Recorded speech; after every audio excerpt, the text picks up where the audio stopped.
What is up, Maniacs? I am Zach, and I am the Milly Maker Maniac. Welcome to our Week 8 recap video. I apologize for being a day late this week. I was traveling this weekend, so my schedule got thrown off a little bit. But we are here on a Tuesday recapping what was a interesting slate in Week 8.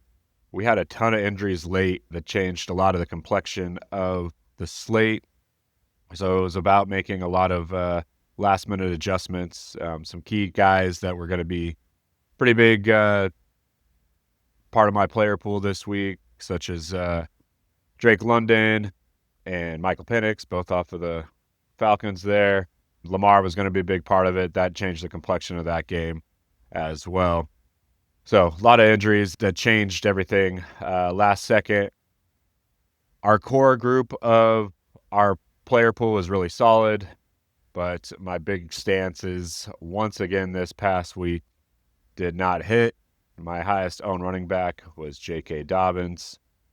If you told me going into the week that the Denver Broncos running back room is going to score 3 touchdowns, I would have felt even better about my J.K. Dobbins pick. I probably would have mixed in a little bit of R.J. Harvey, but I would have thought that J.K. Dobbins would have got at least one of those and probably 2 of those touchdowns.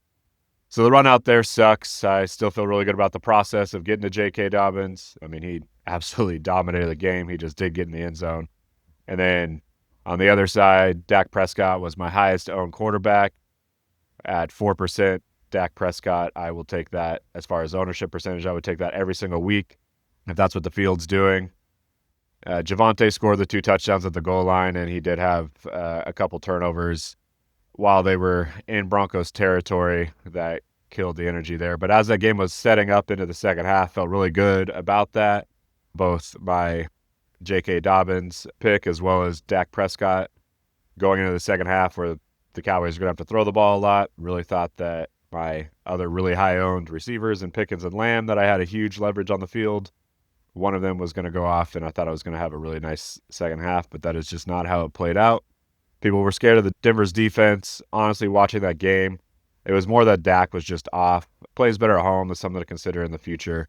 But overall, I'm happy with that process. It just didn't play out. Didn't play out the way I wanted to. Our player pool, again, though, like all of these guys, except for Harvey, were in my main core running backs and was mixing and matching with guys. I wasn't nearly as high on Taylor. I'll show you guys here in a second. You could have built plenty of lineups without Taylor to take down the Milly Maker. As I spoke about last week, this 40 spot at 9,500 was not needed because we had 3 guys at 35 that were much cheaper.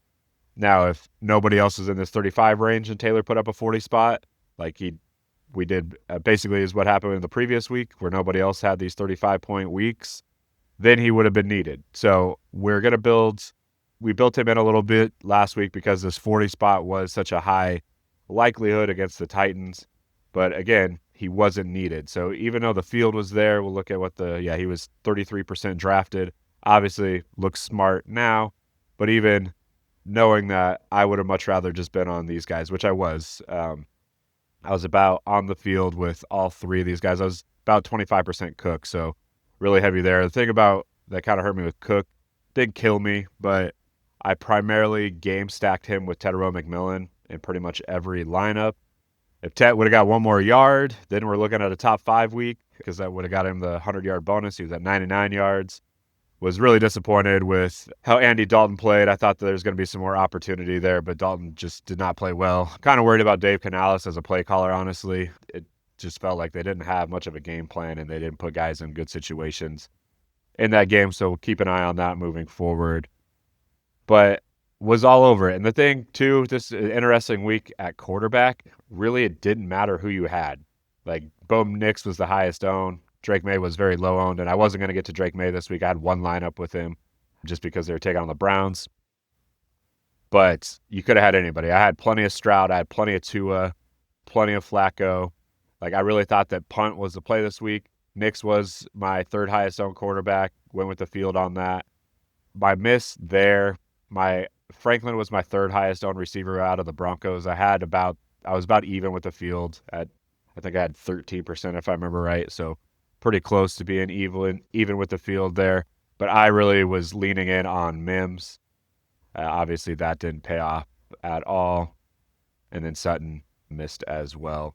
So one of my things that I was happy with this week, these were my top 3 tight ends, so we were good there. It was really good at every position except wide receiver. I didn't nail. Like Pittman was in my player pool. Odunze was one of my main guys actually, so I guess I didn't miss that. But if I could have, I should have just gone. I was about 40% Mims and about 13% Franklin in my ownership percentage. So obviously would have really enjoyed at least splitting that. Like if I would have got to 20% Franklin and 20% Mims, would have had a much better week.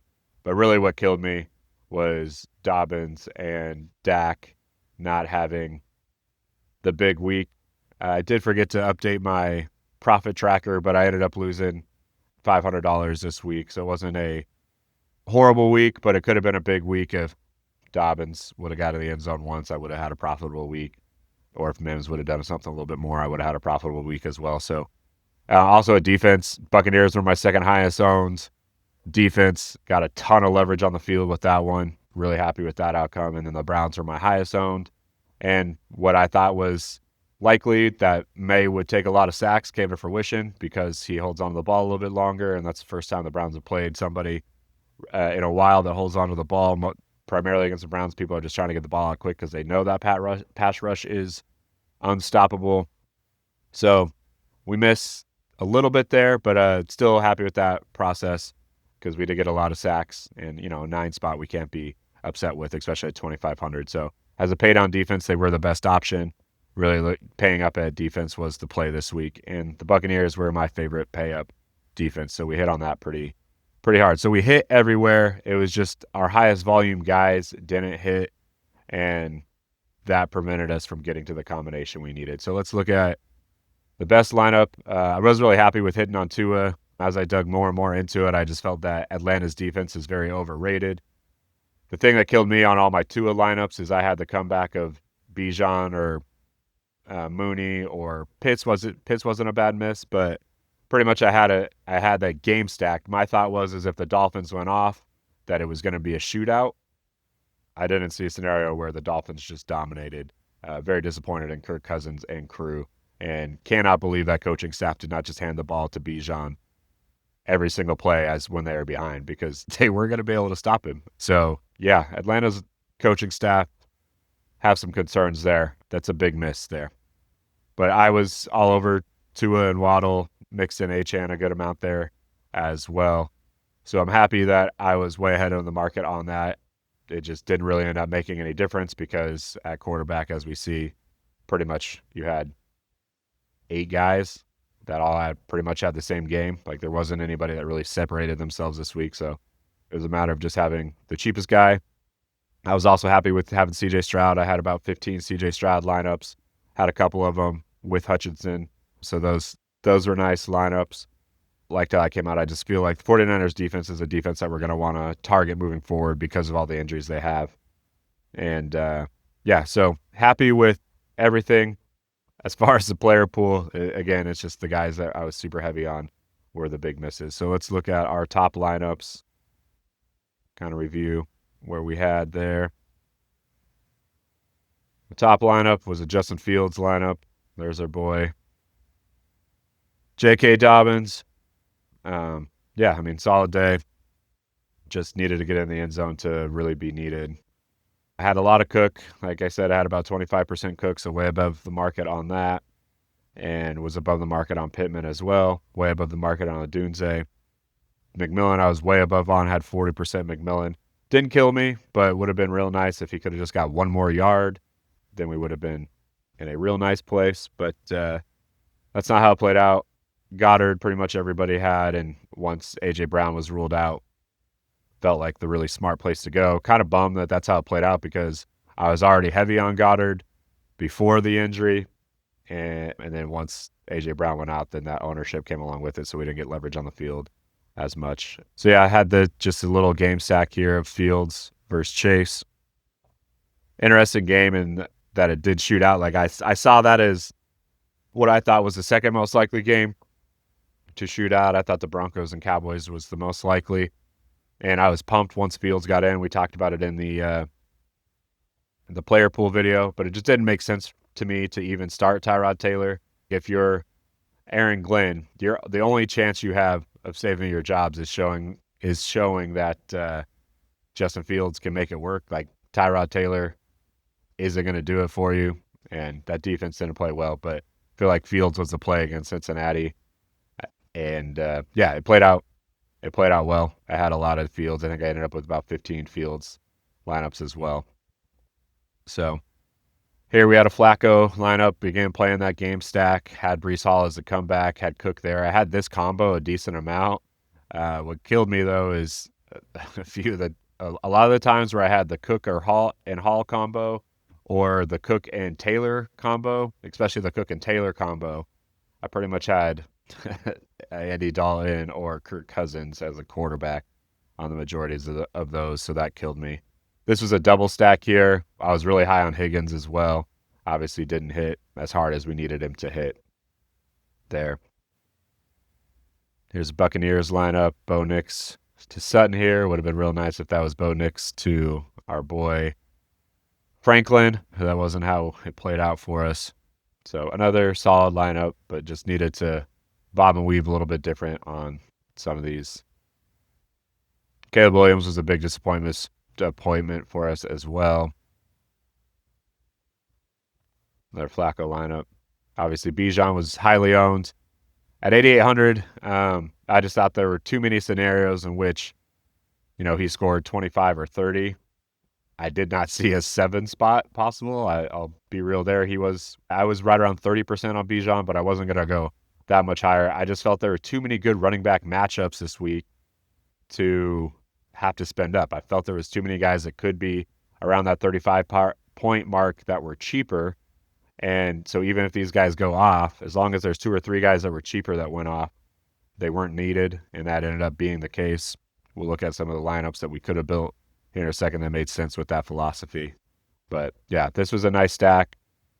Obviously, would have been like to have somebody else here instead of Flowers. He didn't kill us, but the big miss here was Bijan. If we could have put in Cook here or Hall would have made sense in this lineup, then we would have been talking. So we won't go through all the lineups again. Player pool was right, but we just missed a little bit on our key players, which helped us avoid having the correct combination. So here's some lineups that I could have built based on our player pool that would have made sense with our stacking strategies. Again, one thing we saw a lot of this week was running back plus a pass catcher was huge. Like when we look, let's go back over here to the overall view. You can see Jonathan Taylor plus Michael Pittman. That was a big one. R.J. Harvey should have been J.K. Dobbins. God damn it, but it wasn't. R.J. Harvey plus Troy Franklin was a nice one. Saquon Barkley plus Goddard. You also could add Hurts combined in that. Chase Brown plus Jamar Chase would have been a nice combo. Breece Hall plus Mason Taylor was a nice combo. So Devon Achane and Waddle, we've talked about this in the past, but that if we're not playing their quarterbacks, and even if you are playing their quarterbacks, it's not an uncommon stack. It happens almost every single week where you get multiple running backs plus a pass catcher that are our top 5 and definitely top 10. There's pretty much every week there's a good chunk of running back plus wide receiver or tight end that are both top 10. So something to be aware of moving forward. We've talked about it in the past, but that running back plus the receiver is a really good combo, or pass catcher, I should say. Tight end is a good option as well. But let's go to some lineups that would have made sense. So Saquon plus Goddard here. CJ Stroud plus Hutchinson was our core stack, quarterback to pass catcher. Troy Franklin, he was a punt play for us pretty frequently, but what was happening to me is I was building lineups similar to this week, but my go-to guy was Marvin Mims. If we would have pivoted to Franklin, we would have had a lot more lineups that look like this. We just didn't get there this week because I missed on it. I should have been more even between Mims and Franklin. I just felt that Mims had more upside. Obviously, that is not how it played out. But Pittman, and you'll see here, like, we left a ton of salary on the table here. We had 3 core guys that are cheap, but with our punt at quarterback and 2 punts at wide receiver, we left a ton of room. So this is one that we could have popped in Jonathan Taylor and kept it under, but we didn't have to.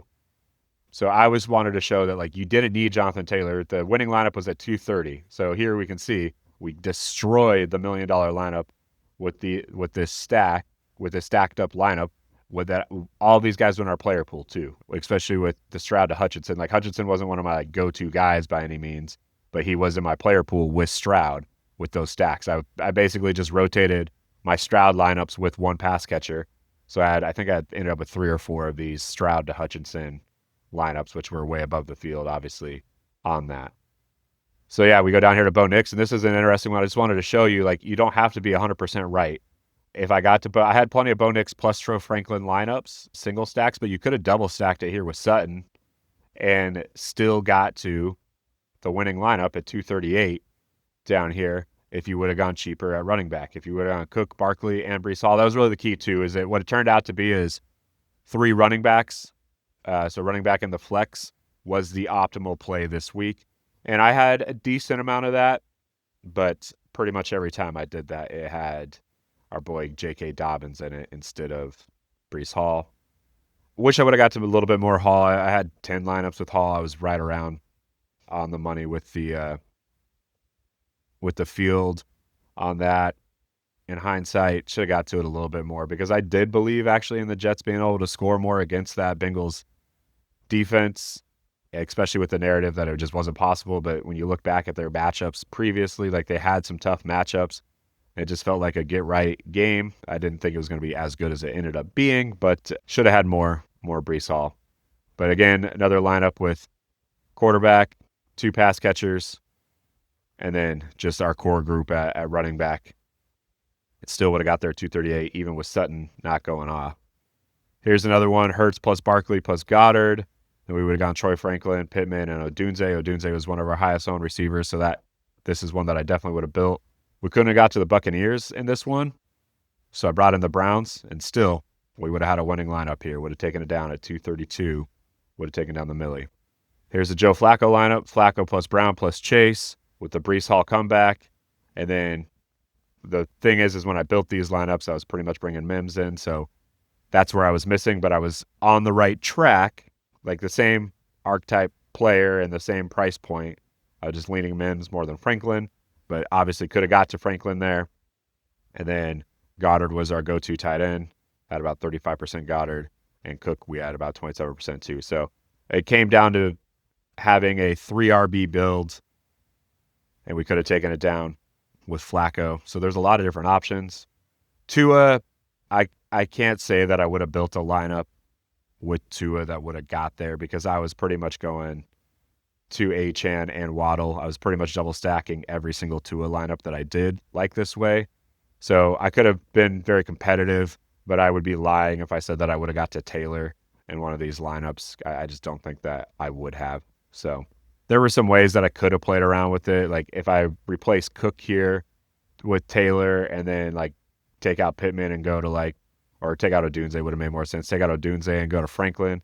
I guess we could have made that happen. But the thing about my Tua lineups that killed me is I just felt like if Tua went off and had a big game, to me it had to be a shootout type environment. I felt like the Falcons were going to have a big day against that really bad defense, and that's just not how it played out. They're one of the biggest disappointments on the day, and I do have some serious concerns about that coaching staff moving forward. Just felt like even with Kirk Cousins, being old and not having it anymore, that they didn't have a great game plan. And when you have Bijan Robinson against that defense, the fact that he had the day that he had is a big indictment on the coaching staff. So once again, a solid week as far as what we talked about in our player pool. Just missed on the combinations again. I like our process. I like where we're headed. We're going to have that breakthrough. We just have to. What's really killed me in the last few weeks is the guys that I've taken the biggest stance on have happened to be contrarian. That would have given me a lot of leverage on the field as well, but I just felt like they were the best plays. Haven't hit. And the big one that killed me this week was J.K. Dobbins and Dak Prescott. And I think if we play that game, 100 times, that majority of the time, Dobbins is getting 2 of those touchdowns instead of Harvey getting all 3 of them. And that's just not how it played out. But I think we were on the right track. Just didn't quite get there this week.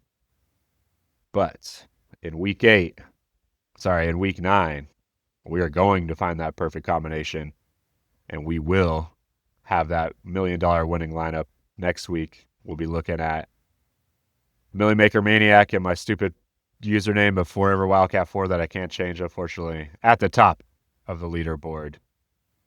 I'm going to change the schedule up a little bit.